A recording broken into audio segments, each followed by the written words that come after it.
Welcome to Dattavani world అండి. జై గురుదత్త, శ్రీ గురుదత్త, శ్రీపాద శ్రీవల్లభ, శ్రీ నరసింహ సరస్వతి, శ్రీ గురు దత్తాత్రేయాయ నమో నమః.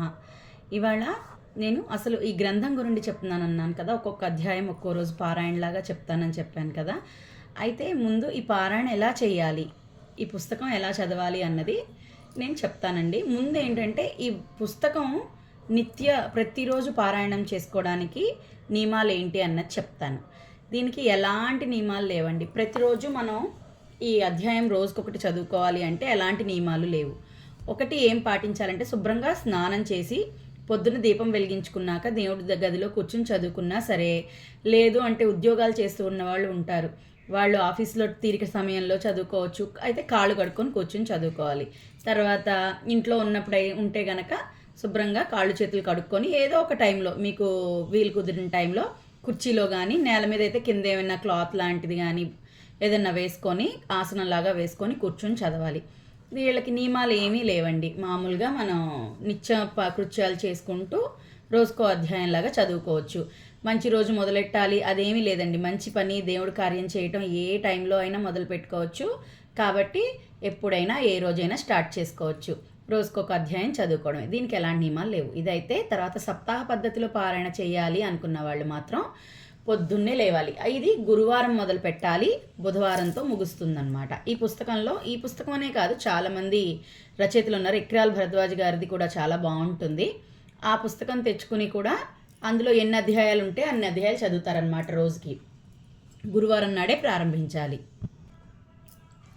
అయితే గురువారం పొద్దున్నే లేచి మన దేవుడి గది వరకు శుభ్రంగా క్లీన్ చేసేసుకొని మొదట దీపం వెలిగించి, ఆవు నెయ్యితో దీపం ఈ వారం రోజులు వెలిగిస్తే మంచిది. లేదంటే కొబ్బరి నూనె అయినా నువ్వుల నూనె అయినా కూడా పెట్టుకొని వెలిగించుకోవచ్చు. ముందుగా ఈ గ్రంథానికి పూజ చేయాలండి. గ్రంథ పూజ అంటే ఏం లేదండి, దేవుడి గదిలో ఒక చిన్న క్లాత్ వేసి ఆ క్లాత్ మీద జాకెట్ ముక్క అనమాట కొత్తది, అది వేసి దాని మీద గ్రంథం పెట్టి గ్రంథం పై పేజీ మీద కొంచెం పసుపు, కొద్దిగా కుంకుమ, కొద్దిగా అక్షింతలు, గంధం వేసి స్వామి వినాయకుడికి దత్తాత్రేయుడికి నేను ఇలా సప్తాహ పద్ధతి పారాయణ చేయదలుచుకున్నాను, ఏ విఘ్నాలు రాకుండా నా కోరికను నెరవేర్చే స్వామి అని దండం పెట్టుకోవాలి. అప్పుడు మన కోరిక ఏంటో చెప్పుకోవాలి. చెప్పుకున్న తర్వాత ఈ గ్రంథాన్ని ఫస్ట్ మామూలుగా వినాయకుడి మీద పువ్వులు, అక్షంతలు, అగరబత్తులు, ధూపం వెలిగించేసిన తర్వాత హారతి ఇచ్చేసి నైవేద్యం హారతి అయిపోయిన తర్వాత ఇంక ఈ గ్రంథం చదవాలన్నమాట. ఈ గ్రంథంలో ఫర్ ఎగ్జాంపుల్ మొదటి వారం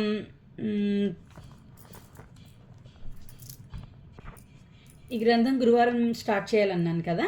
ఫర్ ఎగ్జాంపుల్ ఏంటంటే మనకి మొదటి రోజు 9వ అధ్యాయం చివరి వరకు అని ఉంటుందన్నమాట. 1వ అధ్యాయం నుంచి 9వ అధ్యాయం చివరి వరకు అని ఉంటుంది. ఆ 9 అధ్యాయాలు మనం పొద్దున్నే కూర్చుని చదవలేకపోతే పొద్దున్నకు ఒక 4 చదువుకొని అక్కడతో ఆపేసి ధూపదీప నైవేద్యాలు ఇచ్చేసి ఆ తర్వాత సాయంత్రం మిగతా మళ్ళీ స్నానం చేసి దీపం వెలిగించి దేవుడి గదిలో కూర్చుని మిగతా 4 అధ్యాయాలు చదువుకోవచ్చు. లేదు నేను ఒకేసారి కూర్చుని చదివేయగలను అంటే గంటన్నర పడుతుందండి. ఎక్కువ సమయం ఏం పట్టదు పూజ అంతటికి. ఇక గంట మనం చదివిన స్పీడ్ని బట్టి ఉంటుంది. చక్కగా మొత్తం పూజ అంతా కంప్లీట్ చేసుకోవచ్చు. రోజుకొక నైవేద్యం పెడితే మంచిది. దత్తాత్రేయుడికి పసుపు రంగులో ఉండే పసుపు రంగు వస్తువులు అంటే ఇష్టం. పువ్వులన్నా, అక్షంతలు, గంధం. అలాగే నైవేద్యాల్లో పసుపు రంగు అంటే పులిహార అంటే ఇష్టం అండి. ఇంకా ఫస్ట్ రోజు పులిహార పెట్టుకోండి, మిగతా అన్ని రోజులు పులిహారే పెట్టాలని కాదు, రోజుకొక నైవేద్యం పెట్టుకోవచ్చు. లేదు మేము పెట్టుకునే స్తోమత లేదు అని అనుకుంటే ఒక పటికి బెల్లం నైవేద్యం పెట్టినా స్వామి సంతృప్తి చెందుతాడండి. ముందు మనకి కావాల్సింది దృఢ సంకల్పం, భక్తి. స్వామి మనల్ని కొలిస్తే మనకు ఖచ్చితంగా నా కోరిక తీరుతుంది, ఈ సప్తాహం అయ్యేసరికి నా కోరిక తీరుతుంది అన్న నమ్మకంతో నమ్మి స్టార్ట్ చేయడం. అదొక్కటే భక్తి, ఒక్కటే స్వామి చూస్తారండి మన దగ్గర. అయితే ఈ అధ్యాయం అలాగా 7 రోజులు జరుగుతుంది. గురువారం నుంచి మళ్ళీ బుధవారం వరకు జరుగుతుంది.